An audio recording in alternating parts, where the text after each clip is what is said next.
In the summer of 2020, I started this channel.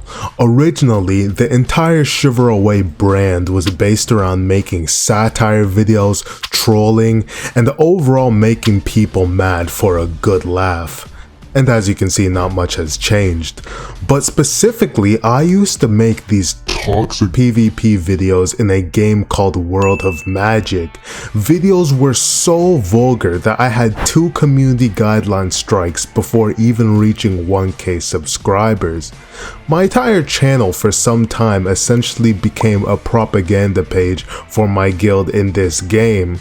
I would argue with people frequently on Twitter, Discord. I even made it to the front page of the game's forum after an incident so ridiculous that honestly it deserves its own video.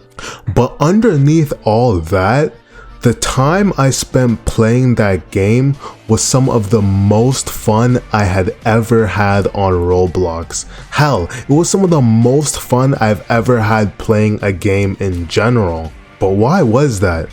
Sure, World of Magic was a well-made game. It had original combat, a fun story, a huge open world to explore, and just a lot of content that made it a good time. But that's not to say the game was without its flaws, because we all know that's not true. But I think what made it so addictive was the sense of community. There hasn't been many games on Roblox where you and your group of friends could genuinely affect the world around you, whether it be the guild infamy system with the guild wars that actually had meaning in the politics of the land, or the realistic economy with trading and items that appreciated in value. It just really felt like you were an actual part of the world. It was immersive. You couldn't get many games like that on Roblox. But juxtapose that with most games we get in the anime and fighting game genre. If the games were single player, would there really be much difference in the overarching gameplay? Now, credit where credit is due, developers have started trying to make their games feel more like MMOs, instead of whatever the hell you would classify games like these as.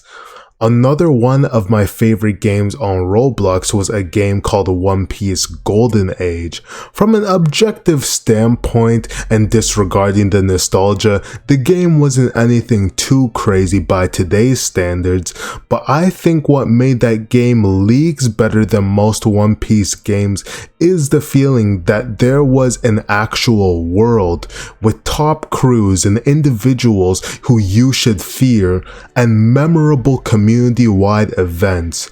A lot of you who really don't enjoy most anime games releasing nowadays can probably attribute some of your grievances about the games to their inability to invoke this immersive feeling.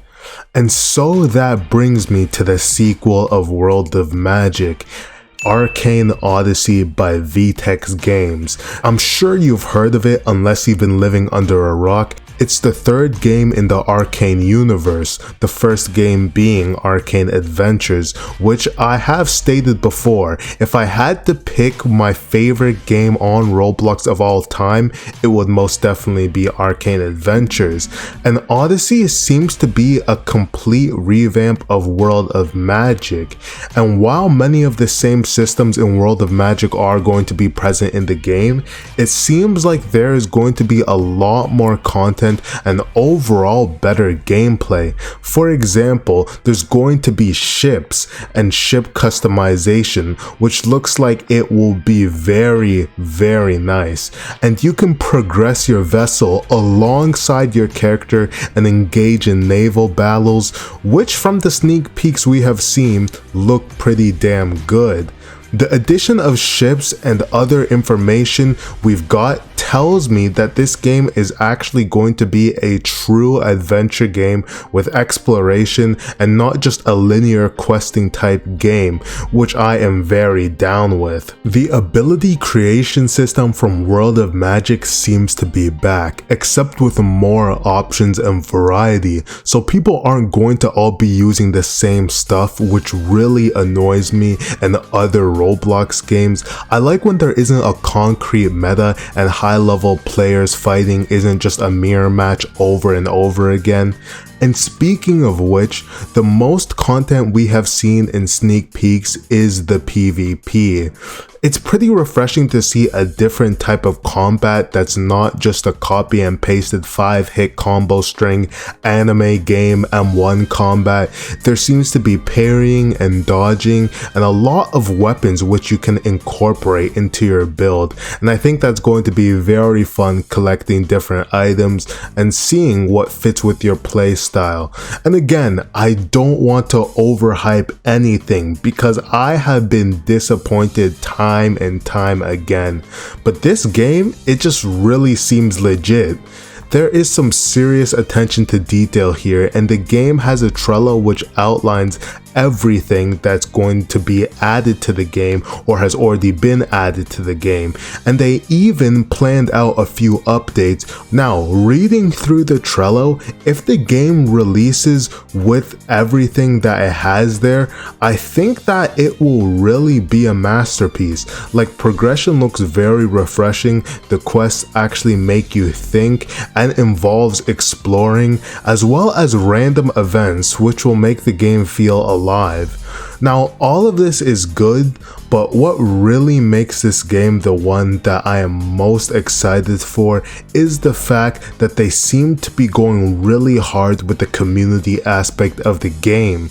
Stuff like top guilds actually being able to claim territory in the world and being able to have their own uniform as items that you can get in game, to a new system where people can leave notes around the map that can be seen globally, and a universal auction house that you can buy and sell goods at.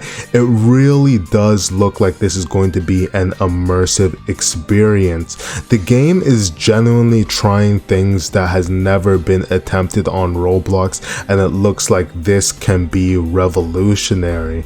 But more than anything else, why do I say that this is the game I am most excited for? Well, let me explain.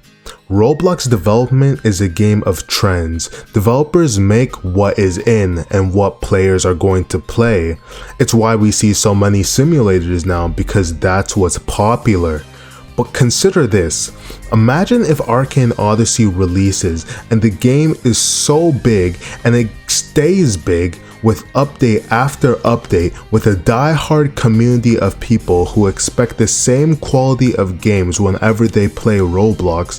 We would see a new era of quality and innovation on Roblox that would return this platform to its glory days. Hell, even now there's games in development or just releasing that are taking inspiration from the Arcane games, and I am all for it. I'm definitely looking forward to all of them. But in conclusion, there is hope for this platform. Obviously, I joke around and make satire videos calling all games on the platform terrible, but in reality, lately things have been looking up. I'm getting older and I've gotten more busy, and I honestly don't know how much longer I'm going to be playing Roblox and making videos, but what I do know is before I go, I want to play Arcane Odyssey and games like it. So that said, thank you for watching this far, and while you're here, you might as well subscribe. I'll see you guys in the next one. I can persevere, go forward on my own. There's a bright and shining pure light, come through the darkness of